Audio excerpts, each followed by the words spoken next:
나는 전능하신 아버지 하나님 천지의 창조주를 믿습니다. 나는 그의 유일하신 아들 우리 주 예수 그리스도를 믿습니다. 그는 성령으로 잉태되어 동정녀 마리아에게서 나시고 본디오 빌라도에게 고난을 받아 십자가에 못 박혀 죽으시고 장사된 지 사흘 만에 죽은 자 가운데서 다시 살아나셨으며 하늘에 오르시어 전능하신 아버지 하나님 우편에 앉아 계시다가 거기로부터 살아있는 자와 죽은 자를 심판하러 오십니다.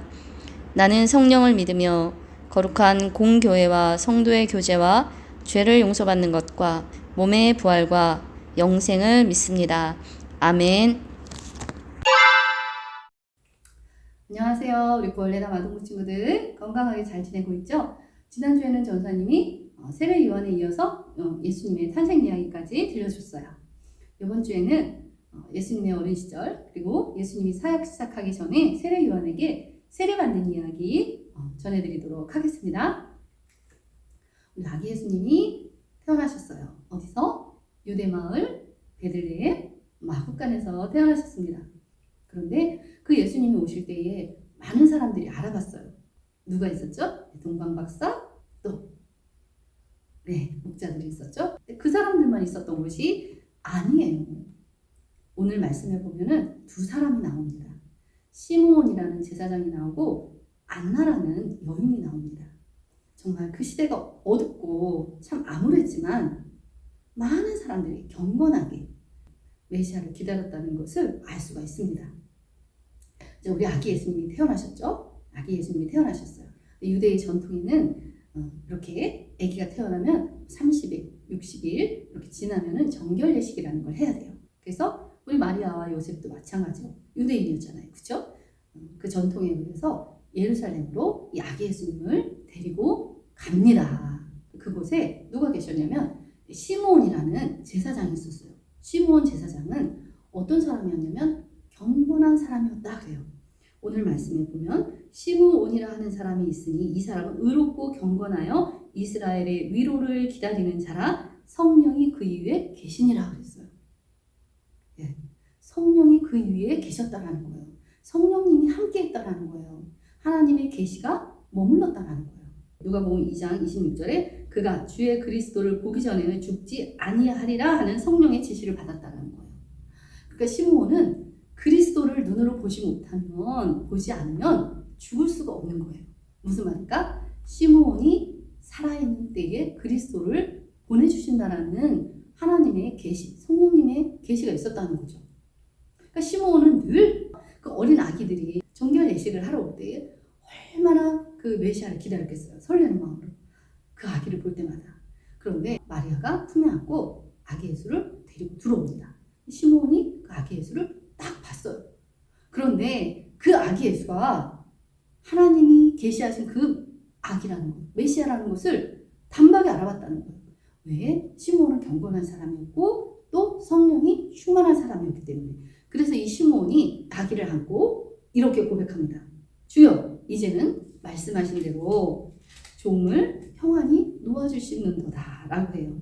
내 눈이 주의 구원을 보았습니다 라고 고백하는 거예요. 이제 내가 눈을 감을 수 있겠습니다. 내가 이제 평안히 죽을 수 있습니다. 내가 지금 메시아를 보았습니다. 주의 구원을 보았습니다 라고 말하는 거예요. 이제 다음에 안나라는 여인이 있습니다. 안나는 젊을 때에 과부가 되었습니다. 지금은 할머니예요. 80도 넘고 아주 할머니예요. 그런데 이 안나가 늘 주의 성전에 와서 기도하는 거예요. 지금도 그러한 권사님들이 계십니다. 누가 보지 않아도 새벽마다 저녁마다 불 꺼진 그 성전에서 주의 교회를 위해서 또 목사님을 위해서 이 나라를 위해서 정말 읊조리면서 기도하는 권사님들이 계십니다. 그런데 이때에도 그런 여인이 있었어요. 바로 안나예요. 근데 안나가 그날도 성전에서 기도하고 있었죠. 그런데 그 안나가 바로 그 아기 예수를 보고 그가 메시아임을 알아봤다는 거예요. 이제 12살의 예수님을 만나보겠습니다. 이스라엘 백성들은 6월절 때에는 다 예루살렘으로 갑니다. 예루살렘 가서 성전에서 이제 예배를 드리고 오는데 우리 요셉도 당연히 갔겠죠. 예, 갔습니다. 갔는데 다 이제 6월절 예배를 다 마치고 이제 다 돌아올 거 아니에요. 돌아갈 거 아니에요. 그렇죠? 자기 집으로 돌아오는데 모든 가족들하고 이렇게 무리지어서 다니다 보니까 아마도 예수님이 없어진 것을 그 요셉과 마리아가 너무 늦게 알은 거예요. 길을 가다 보니까 아들 요셉이 없는 거예요. 그래서 깜짝 놀라서 이 요셉과 마리아가 성전으로 달려갑니다. 다시 예루살렘으로 돌아가는 거예요. 가서 성전에 갔어요. 그런데 그곳에서 예수님이 랍비들과 막 이야기를 주고받는 거예요. 그러니까 너무 놀라죠. 마리아와 요셉이 너무 놀라죠. 그래서 마리아랑 요셉이 뭐라 그랬겠어요? 얼마나 엄마 아빠가 찾았는데 너 여기서 뭐 하는 거야? 라고 했겠죠. 그때에 예수님이 뭐라고 말씀하시냐면 어찌하여 나를 찾으십니까? 내가 내 아버지 집에 있어야 할 줄을 알지 못하셨습니까? 라고 말씀하시는 거예요. 그 예수님이 그렇게 말씀하시는 거예요. 내 아버지의 집을? 라고 표현하시는 거예요. 볼까요? 우리 예수님이 지금 누구와? 랍비면은 여러분들 신학 교수님이라고 생각하면 돼요. 그러니까 신학 박사 정도라고 생각을 하면 돼요. 그런데 예수님의 그 질문과 대답이 너무나 지혜롭고 놀라워서 그곳에 있는 많은 사람들이 너무 놀라워했다라는 거예요. 우리 예수님이 이제 30이라는 나이가 되었습니다. 예수님이 사역을 시작하기 전에 이제는 세례 요한에게 세례를 받으러 가십니다. 세례 요한이 이제는 예수님이 저쪽에서 걸어오시는 거예요. 그런데 한눈에 세례 요한이 알 수 있는 거예요. 세례 요한이 광야에 있을 때 성령이 충만해서 하나님의 계시가 있었다고 했죠. 하나님이 가르쳐 주셨다고 했죠. 네가 물로 세례할 때에 너가 성령이 행하는 것을 볼 것이다 했거든요. 근데 이제 세례 요한은 그게 구체적으로 어떤 건지 잘 몰랐을 거예요. 다만 내가 사람들에게 회개하라 외치면서 복음을 전하면서 세례를 줄 때에 어느 때에 하나님이 보내시는 그 메시아를 만나게 하실 거라는 걸 알고 있었죠. 아마 세례를 하면서 베풀면서 세례 요한은 메시아를 기다렸을 겁니다. 그런데 예수님이 오시는 거예요. 근데 성령으로 그것을 알아보는 거예요. 그런데 예수님이 세례를 받으십니다. 물속에서 물에 들어갔다 나오십니다. 그 세례를 베풀 때에 어떠한 일이 있었냐면 보자. 누가복음 3장 22절에 성령이 비둘기 같은 형체로 그의 위에 강림하시더니 하늘로부터 소리가 나기를 너는 내 사랑하는 아들이라 내가 너를 기뻐하노라 하시니라. 보세요.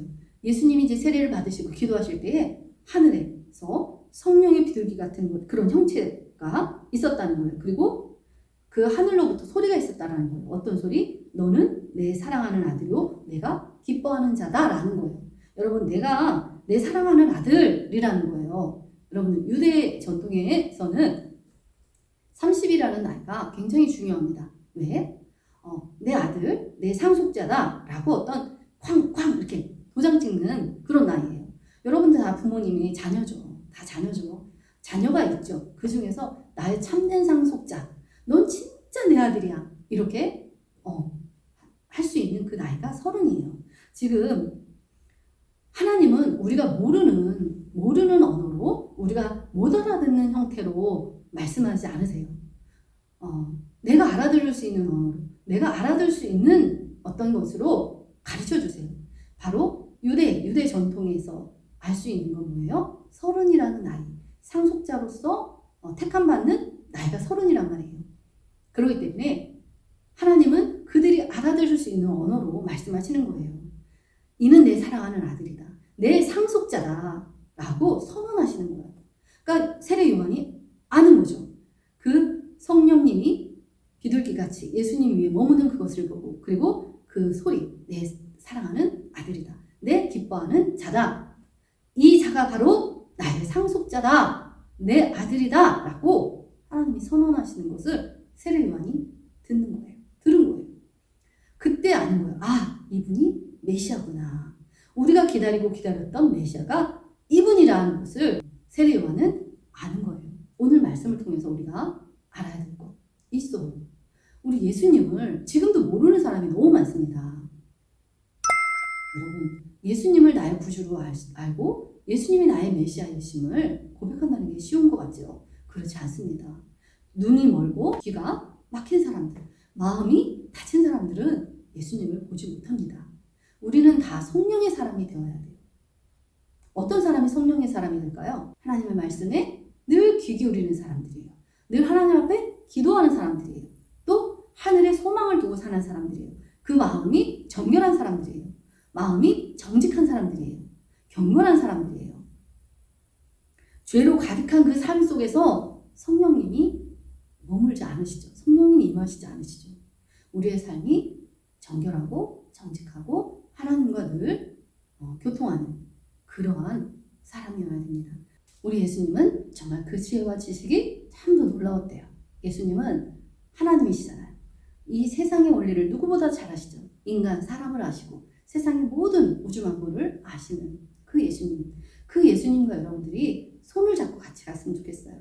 여러분들 이 세상을 내 힘으로 살아가는 것이 아니라 정말 이 우주의 주인이신 우리 예수님, 모든 지혜의 근원이신 그 예수님과 함께 여러분들이 살아간다면 여러분들이 삶에 어려움이 올지라도 여러분들은 슬기롭게 헤쳐나갈 것이고요. 또 여러분들의 삶을 아름답게 하나님이 여러분들을 이끌어 가실 거라고 믿습니다. 우리 예수님과 늘 동행하고 손잡고 가는 여러분들이 되시기를 간절히 바랍니다. 기도하겠습니다. 사랑해 주님 감사합니다. 우리 예수님이 우리 하나님의 아들이십니다. 우리 예수님이 우리의 구세주이십니다. 하나님이 나의 아들이다. 나의 사랑하는 아들이다. 나의 기뻐하는 아들이라고 선언하셨습니다. 우리 그 예수님을 우리가 믿고 따르며 동행하는 우리 구원예담 친구들이 다 되기를 간절히 원하오며 예수님의 이름으로 기도했습니다. 아멘. 하늘에 계신 우리 아버지, 아버지의 이름을 거룩하게 하시며 아버지의 나라가 오게 하시며 아버지의 뜻이 하늘에서와 같이 땅에서도 이루어지게 하소서. 오늘 우리에게 일용할 양식을 주시고 우리가 우리에게 잘못한 사람을 용서하여 준 것 같이 우리 죄를 용서하여 주시고 우리를 시험에 빠지지 않게 하시고 악에서 구하소서. 나라와 권능과 영광이 영원히 아버지의 것입니다. 아멘.